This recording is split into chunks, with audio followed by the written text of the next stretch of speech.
Discovery of India যে দুটো bag তারা গিফট করেছিলেন আমাদেরকে, টেবিলে আপনারা ব্যাগ দুটো দেখতে পাচ্ছেন, ডিসকভারি অফ ইন্ডিয়া লেখা। যাই হোক, এই হোটেলটি আমরা যে 10 মিনিট সময় পেয়েছি ঘুরে আপনাদের দেখানোর, তার মধ্যে একটুখানি ভিডিওগ্রাফি করে আপনাদের দেখাই। টেবিলে রয়েছে এলইডি, রয়েছে ফোন, রয়েছে বুকস, রয়েছে খুব সুন্দর ডাবল বেড উইথ এসি চলছে, এবং টয়লেট, বাথরুম, বেসিন সব কিছু ভেরি নাইস, এবং এদের পরিষেবা ভীষণ ভালো। আপনারা হোটেলটি ঘুরে দেখুন, আমরা দেখাচ্ছি যে কত সুন্দর। এটি একটি luxury 5 star deluxe hotel. Return international যে হোটেলটি বেজিং সিটিতে, এটি ডাবল বেড দুজনের জন্য ভাড়া পড়বে 1600 ইউহান, অর্থাৎ ইন্ডিয়ান কারেন্সিতে 16,368 টাকা।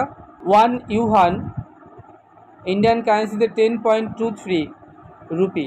আপনারা যারা চায়না ট্যুরে আসবার পরিকল্পনা করছেন কিংবা যারা আসতে চান, তাদের জন্য রয়েছে কলকাতায় নানান ইন্টারন্যাশনাল ট্যুর কোম্পানি।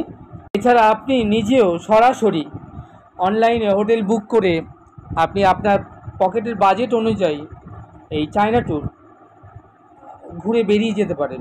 আপনারা খরচের কথা হয়তো ভাবছেন যে কত খরচ পড়বে এই ট্যুরে।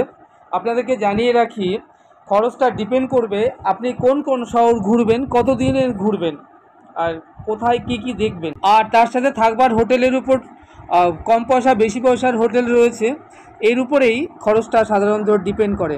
আপনি যদি চায়না ট্যুরে এসে কুনমিং টু শিয়ান সিটি কিংবা শিয়ান টু বেজিং অথবা বেজিং টু সাংহাই যে কোনো শহর ভ্রমণ করতে চান, তবে আপনার খরচ পড়বে 1,30,000 থেকে 1,60,000 মতো per head, including flight, visa, hotel, breakfast, lunch, dinner, আর গাইড, এন্ট্রি ফিস এটসেট্রা।